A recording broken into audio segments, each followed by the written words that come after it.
दोस्तों आज की इस वीडियो में हम बात करेंगे लोन एप्लीकेशन की तरफ से जो लीगल नोटिस लोगों को प्राप्त हो रहे हैं उसके बारे में। और इसके अलावा आज हम आपसे बात करेंगे कि आपको किस प्रकार की लोन एप्लीकेशन का लोन चुकाना है और किस प्रकार की लोन एप्लीकेशन का अगर आप लोन नहीं चुकाएं तो आपको भविष्य में कोई परेशानी नहीं होगी। तो यही हम आज की वीडियो में आपको बताने वाले हैं, तो वीडियो अंत तक जरूर देखिएगा। और वीडियो बहुत ही इंपॉर्टेंट है, बिल्कुल स्किप मत कीजिएगा। तो वीडियो स्टार्ट करते हैं एक छोटे से इंट्रो के साथ।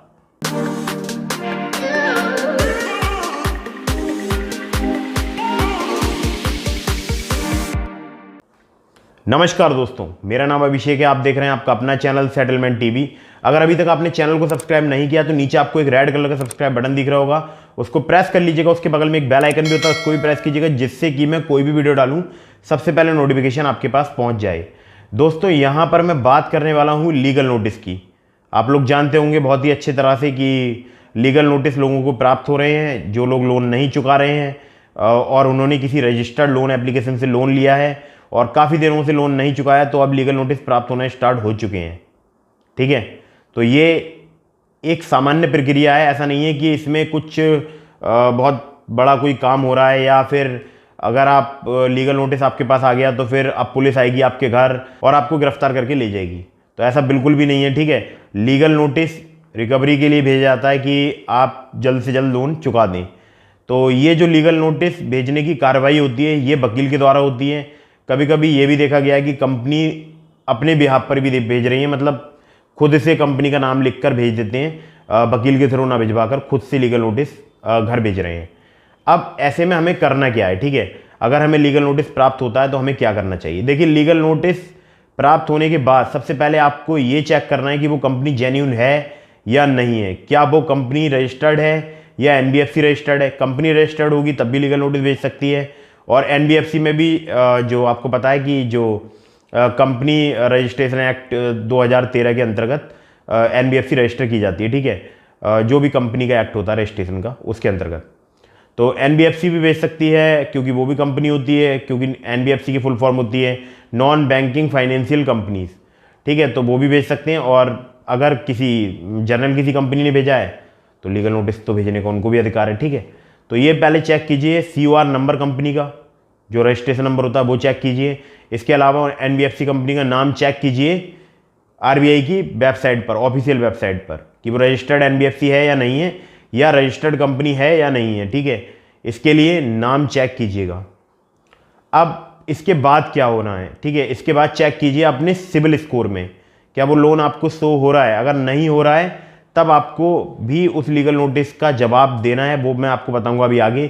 तो पहले ये सारी चीज़ें चेक कीजिए। अगर कंपनी रजिस्टर्ड है तब आपको, मेरी राय ये है कि आपको ऐसी कंपनी का लोन चुकाना चाहिए, क्योंकि अगर कंपनी रजिस्टर्ड है, एनबीएफसी रजिस्टर्ड है और अगर सिबिल में लोन शो हो रहा है, अगर आप उसे नहीं चुकाएंगे तब आपका सिबिल स्कोर निश्चित रूप से खराब हो जाएगा। देखिए, सिबिल के अलावा क्रेडिट रेटिंग एजेंसीज और भी हैं। ठीक है, जिसमें काफ़ी सारी है, आप एक बार चेक कर लीजिएगा गूगल पर डाल के क्रेडिट रेटिंग एजेंसीज, तो आपके सामने काफ़ी सारी क्रेडिट रेटिंग एजेंसीज निकल के आ जाएंगी। तो इनमें अगर आपका लोन शो नहीं हो रहा है तो आपको कोई प्रॉब्लम की बात नहीं है। अगर कंपनी का नाम नहीं बता रही है जो भी लोन एप्लीकेशन है तो आपको कोई प्रॉब्लम की बात नहीं है। और अगर जो नाम बता रही है वो कंपनी रजिस्टर्ड नहीं है या एनबीएफसी रजिस्टर्ड नहीं है तो कोई प्रॉब्लम नहीं होने वाली है। पहले चेक कीजिएगा क्या वो कंपनी रजिस्टर्ड या एनबीएफसी रजिस्टर्ड या दोनों रजिस्टर्ड तो नहीं है, तभी ऐसी लोन एप्लीकेशन का लोन पे कीजिएगा। और इसके अलावा चेक कीजिएगा जो भी क्रेडिट रेटिंग एजेंसीज होती हैं उनके स्कोर में और सिबिल स्कोर में।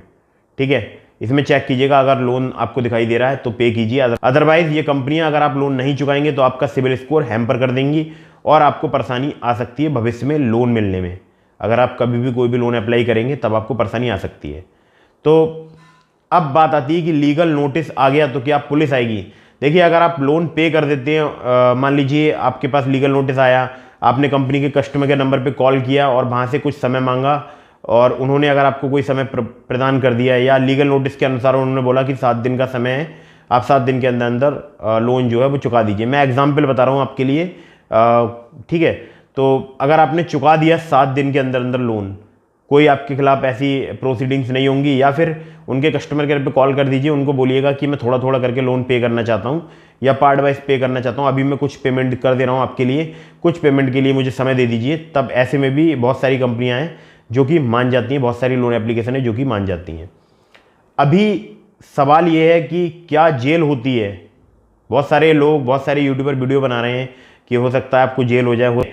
अभी तक मैंने काफ़ी सारी लोन एप्लीकेशन के संदर्भ में बहुत सारे केसेस देखे हैं और बहुत मतलब इसके बारे में डीपली नॉलेज मैंने प्राप्त की है, और अभी तक मैंने नहीं देखा है कोई 2-4 हज़ार 5,000 रुपये के लोन में किसी को जेल हुई हो। ठीक है, अब जेल ना होने का आपको कारण भी बताता हूँ। ऐसा नहीं है कि हो नहीं सकती, हो सकती है, वो भी मैं आपको बताऊँगा।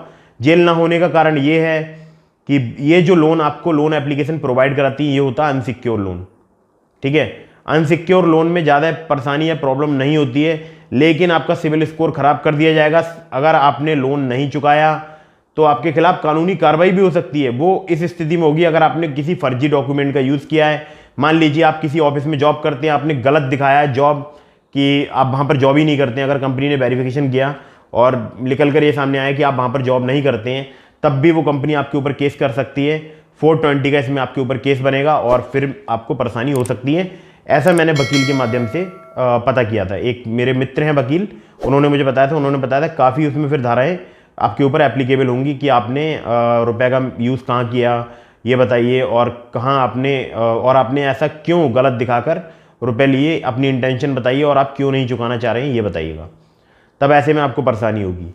ठीक है, इसके अलावा आपको और बात बता दूं मैं कि अगर आपने सब कुछ जेन्युइन है और आपने लोन लिया है, तो आपको पता होगा लोन एप्लीकेशन जो लोन देती है वो अधिकतर जो लोन होता है वो होता है unsecure loan, personal loan unsecure. और इसके अलावा कंज्यूमर लोन भी होता है। जैसे मान लीजिए आप जस्ट मनी एक कंपनी है, वो आपको वाउचर प्रोवाइड कराते हैं अमेजोन का, फ्लिपकार्ट का, वहाँ पर आप शॉपिंग कर सकते हैं, तो वो एक कंज्यूमर लोन हो गया। तो ऐसे में भी जो होता है रिकवरी के ऑप्शंस कम रहते हैं कंपनीज के पास, लेकिन वो आपका सिविल स्कोर इतना ख़राब कर देंगे कि आपको भविष्य में लोन नहीं मिल पाएगा। ठीक है, या मिलने में परेशानी होगी। तो ये ध्यान रखिएगा, अगर लिख कर आ गया आपके सिविल स्कोर में सूट फाइल्ड, तब आपके खिलाफ कोई हो सकता है सिविल सूट फाइल किया गया हो, आपको कोर्ट में घसीटने की कोशिश की जा रही हो। अब मैं आपको बताता हूँ कि लोन का डिफ़ॉल्ट होना, सबसे पहली बात मैं आपको बता रहा हूँ, किसी यूट्यूब चैनल ने आपको नहीं बताया होगा, मैं आपको बता रहा हूँ, यहाँ पर इन्फॉर्मेशन दे रहा हूँ। अगर आपने सब कुछ सही डॉक्यूमेंट लगाकर लोन अवेल किया और अगर आपने लोन डिफ़ॉल्ट कर दिया तो ये कोई क्राइम नहीं होता है। ठीक है, सुन लीजिएगा, मैंने वकील के माध्यम से पता किया है, लोन का डिफ़ॉल्ट होना क्राइम नहीं होता है। ठीक है, अगर आपकी इंटेंशन नहीं है लोन डिफ़ॉल्ट करने की और आपके सामने कुछ ऐसे कारण हैं, मान लीजिए आपकी सैलरी नहीं आ रही है, मान लीजिए आपकी जॉब छूट गई है, मान लीजिए आपके पास पैसे नहीं हैं, अगर तब लोन डिफ़ॉल्ट होता है तो कोई क्रिमिनल चार्जेस नहीं है। और लोन का डिफ़ॉल्ट होना वैसे भी क्रिमिनल रॉन्ग नहीं होता। ठीक है, लोन का जो डिफ़ॉल्ट होना गलत होता है वो होता है सिविल रॉन्ग। सिविल रॉन्ग में आता है लोन, अगर आप डिफ़ॉल्ट करते हैं सिविल रॉन्ग में आएगा, तो ये क्रिमिनल रॉन्ग में नहीं आता है। तो बहुत सारे जो यूट्यूबर आपको गलत इन्फॉर्मेशन, रॉन्ग इन्फॉर्मेशन प्रोवाइड करा रहे हैं, तो ये बात मैं आपके लिए यहाँ पर बता रहा हूँ। ठीक है, अब मैं उम्मीद करता हूँ आपके सामने ये बात क्लियर हो गई होगी कि ऐसे जेल नहीं होती है। जेल किस परिस्थितियों में होती है ये भी आपको बता दूँ। जेल की परिस्थितियाँ होती हैं यदि आपके पास पैसा है और कोर्ट प्रोसीडिंग्स कर दी, किसी भी एनबीएफसी कंपनी ने या किसी भी बैंक ने आपको घसीट लिया कोर्ट में और कोर्ट में केस ले गए और वहाँ पर उन्होंने ये प्रूफ कर दिया कि इनके पास पैसा है, ये पैसा नहीं देना चाह रहे हैं, बिलफुल डिफ़ॉल्टर होना चाह रहे हैं ये, या बिलफुल डिफ़ॉल्ट कर रहे हैं, तब आपके खिलाफ कानूनी कार्रवाई हो सकती है, आपसे वसूली के आदेश कोर्ट दे सकता है। वो स्पेशल कंडीशंस होती हैं, इस बारे में किसी दिन फिर विस्तार से बात बताएंगे आपके लिए।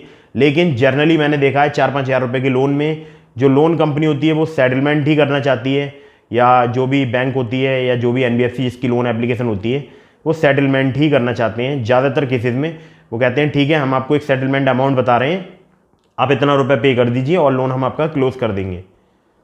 लेकिन सेटलमेंट होने का मतलब ये नहीं होता है कि वो लोन पे हो चुका है, मतलब अब आपके ऊपर कोई कर्ज नहीं बचा है बैंक का या एनबीएफसी कंपनी का या कंपनी का। सेटलमेंट होने का मतलब होता है कि आपसे अब बैंक की तरफ से रिकवरी नहीं की जाएगी, ठीक है। लेकिन अगर आप चाहें तो सेटलमेंट को हटवा सकते हैं अपने सिविल में से। उसके लिए जो आपका बकाया अमाउंट बचा होगा वो आप जाकर बैंक में पे कीजिए, अपना पुराना लोन अकाउंट नंबर बताइएगा या एनबीएफसी कंपनी में जाके आप उसको पे कीजिए और उनको रिक्वेस्ट कीजिए कि जो मेरे सिविल में सेटल लिख कर आ रहा है इसको मैं रिमूव कराना चाहता हूँ, तो वो रिमूव हो जाएगा। ये कुछ बातें हैं जर्नली। और यहाँ पर अगर कोई इन्फॉर्मेशन मुझसे गलत प्रदान हो गई हो तो एक बार इन्फॉर्मेशन को क्रॉस वेरीफाई कर लीजिएगा किसी भी वकील से या किसी भी जो बैंक कर्मचारी है उससे थोड़ी बहुत जानकारी अपने पास कलेक्ट करके रखिएगा। साधारण जानकारी है, जनरल इन्फॉर्मेशन है, कोई भी आपको प्रोवाइड कर सकता है। मैंने एक वकील के माध्यम से बहुत सारी जानकारी ली थी आज, वही मैं आपको बता रहा हूँ। अब केस एक और तरीके से आपके ऊपर रजिस्टर्ड हो सकता है। यदि आपने कोई भी लोन लिया है, कोई भी क्रेडिट कार्ड लिया है, किसी भी प्रकार का लोन लिया है और आपने वहाँ पर ब्लैंक चेक दिए हैं, ठीक है। अगर आपने बैंक को ब्लैंक चेक दिए हैं तो जो भी आपकी फाइल होती है, जो लोन की फाइल होती है, जब वो बनती है, रेडी होती है, वो बैंक में एक जगह पर जाकर सेफ तरीके से रख दी जाती है। वो बैंक वहाँ से वो फाइल को निकालेगी और उसमें से आपके जो चेक हैं, ब्लैंक चेक जो आपने सिग्नेचर करके दिए हैं, उसको उसमें अमाउंट भरेगी, अपना लोन अमाउंट उसको लगाएगी बैंक में। और चेक आप जानते हैं आपके अकाउंट में पैसा नहीं होगा तो बाउंस हो जाएगा और चेक बाउंस पर फिर आपके ऊपर केस रजिस्टर्ड हो जाएगा। चेक बाउंस की भी कुछ धाराएं होती हैं जिसके बारे में मैं किसी अगली वीडियो में बताऊंगा, तो फिर वहाँ पर आपको सज़ा हो सकती है। चेक बाउंस पर सज़ा है, ठीक है, वो तब है जब आपने कोई चेक वगैरह दिए हैं या NACH जो होता है उसको हिट किया, ECH हिट किया, ठीक है। तो फर्जी लोन एप्लीकेशन जितनी भी हैं उनका पेमेंट करने की आवश्यकता नहीं है। आपको कंफर्म है कि ये लोन एप्लीकेशन चाइनीज़ है, प्ले स्टोर पर मौजूद नहीं है, कंपनी का लोन एग्रीमेंट लेटर दे नहीं रहे हैं, इनकी कंपनी रजिस्टर्ड नहीं है, तो ऐसे में आप उनको पेमेंट मत कीजिएगा। अगर आप उनके किसी भी रिकवरी एजेंट को पेमेंट करेंगे, गूगल पे करेंगे या किसी भी लिंक के माध्यम से पेमेंट करेंगे तो आपका बैंक अकाउंट फ्रीज हो सकता है, आपको परेशानी आ सकती है, आपको दिक्कत आ सकती है। और क्योंकि अभी आपको पता होगा बहुत सारी कार्रवाई अभी चल रही है, इंटरनली चल रही है और मीडिया में वो खबरें नहीं आ रही हैं, लेकिन आप लोगों को बता दूं कुछ गुड न्यूज़ शायद हो सकता है मार्च एंड तक आपको सुनने को मिल जाए लोन ऐप्स के संबंध में। तो यही एक जानकारी थी। तो ऐसे किसी भी फर्जी लोन एप्लीकेशन जब तक आप चेक न कर लें वो लोन एप्लीकेशन रजिस्टर्ड है या नहीं है, आपके सिविल में शो ना हो रही हो, तब तक पेमेंट मत कीजिएगा। तो बताइएगा आपको ये वीडियो कैसी लगी। अगर आपको वीडियो पसंद आई हो तो इसको लाइक कीजिएगा, चैनल को सब्सक्राइब करना बिल्कुल न भूलिएगा। मिलते हैं फिर किसी इंटरेस्टिंग वीडियो में, फिर किसी इंटरेस्टिंग टॉपिक के साथ। तब तक के लिए जय हिंद, वंदे मातरम।